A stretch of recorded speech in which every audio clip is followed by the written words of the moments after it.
boshladim. 2025-yil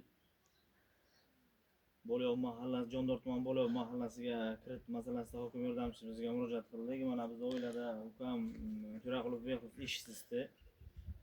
Yana chorvachilik qilamiz deb hokim yordamchimizga murojaat qildik. Ana aprel oyida 33 million so'm imtiyozli kredit chiqarib berildi chorvachilikka. Ana mol olib keldik unga.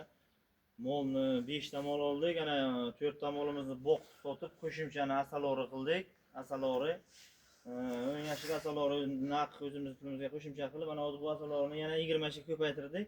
Ana bu yoqda yana chorvachiligimizda yana mollarimiz bor qo'shimcha. Mahallamizga, hokim yordamchisiga, qolgan odamlarga kattakon rahmat. Ana endi nasib bo'lsa ana parni qurdik. Parning ichida hosillarimiz bor. Ana hosillarimizni ko'rsatib o'tamiz. Ana ukamizga 33 million so'm oilamizda ishsizdi. Buni 33 million hokim yordamchimizdan Bo'lyov mahallasidan olib ana chorva qilgandik. Ana mollarimiz Xudoga shukr 5 taga ko'paydi. Mollarimiz foydasidan ana qo'shimcha parni qurdirdik va birinchi yil hosilimiz etdik. Ana birinchi yil qilgan hosilimiz foydamiz salkam 60 million so'mga yaqinlashdi. Ana ko'chatimizda hozir nasib bo'lsa Xudo xolasa sotib o'tiribmiz. Yana qo'shimcha bir 20 million so'mlik hosilimiz bor. Sotib olsak, bu yerda yana ikkita oilamizda ikkita ishsizni ish bilan ta'minladik. Kelajakda yana buni ko'paytirib, yana bir 5-6 sotixga ko'paytirib, yana bir 2-3 kishini ishli hamsoyalarimizdan ta'minlash niyatimiz bor, qo'shnilarimizdan.